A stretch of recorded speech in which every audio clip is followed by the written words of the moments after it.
Did you know that one of the most famous artists of the 20th century told a little white lie about the year she was born? And that this lie held the key to understanding her entire life in art? Today, we're diving deep into the extraordinary, vibrant, and often painful world of Frida Kahlo. Frida Kahlo often told people she was born in 1910, the year the Mexican Revolution began. Why? Because she wanted her life, her very existence, to be intertwined with the birth of modern Mexico. She saw herself as a daughter of the revolution, a symbol of a new, authentic Mexican identity. But the truth is, Magdalena Carmen Frida Kahlo y Calderon was actually born on July 6, 1907, in a house that would become as famous as she was, La Casa Azul, the Blue House, in Coyoacan, a suburb of Mexico City. This desire to write her own story, to craft her own identity, was a theme that would run through her entire life. From the very beginning, Frida's world was a feminine one. She was the third of 4 daughters, growing up surrounded by her sisters in the Blue House. But her childhood wasn't idyllic. It was marked by physical suffering from a very early age. When she was just 6 years old, she contracted polio. The disease left her with a withered right leg, which was shorter and thinner than her left. This earned her the cruel childhood nickname Frida Pata de Palo, or Frida Pegleg. But instead of letting this define her in a negative way, Frida turned it into an element of her unique style. As she grew older, she would conceal her leg with the long, beautifully embroidered, traditional Tijuana skirts that became her signature look. It was the first sign of her incredible ability to transform pain into beauty. Despite her physical challenges, Frida was exceptionally bright and ambitious. In 1922, she was admitted to the prestigious National Preparatory School in Mexico City, a place that was a hub of intellectual and political there. She was one of only 35 girls in a class of 2,000 students. Her sharp wit and rebellious spirit made her part of a group of like-minded students, and she dreamed of becoming a doctor. But fate, in its cruelest form, had other plans.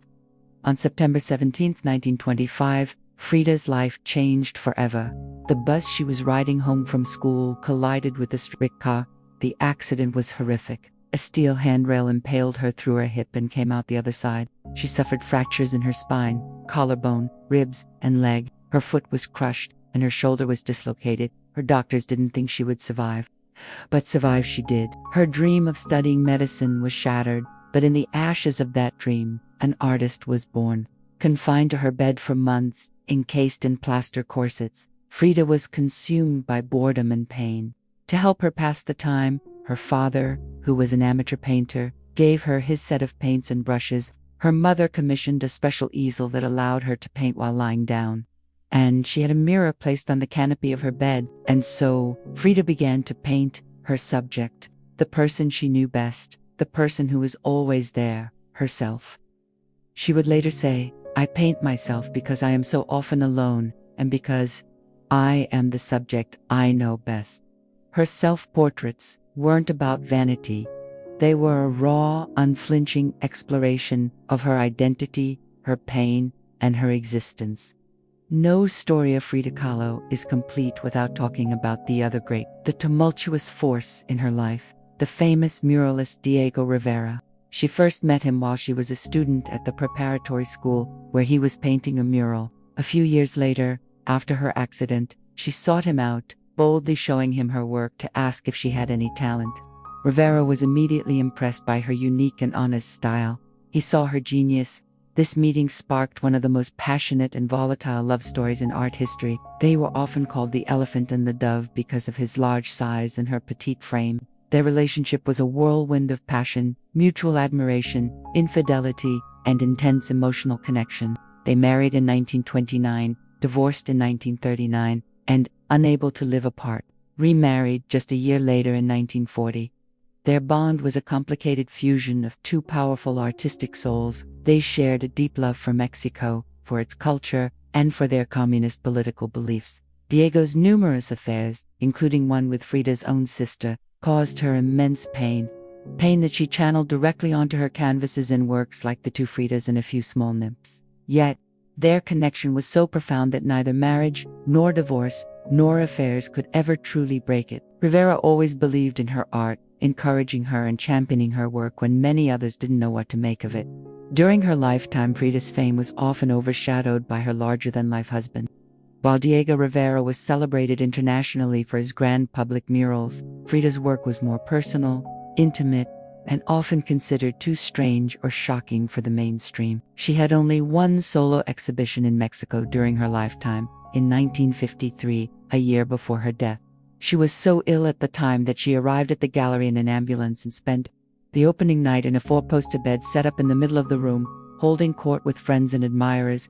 It was a typically theatrical, defiant Fridassel entrance. After her death in 1954 at the age of 47, her fame began to grow slowly and then exponentially in the 1970s with the rise of feminism. She was rediscovered as an icon of female creativity, resilience, and liberation. People were drawn to her unapologetic self-expression, her exploration of female identity, and her blending of pain and strength.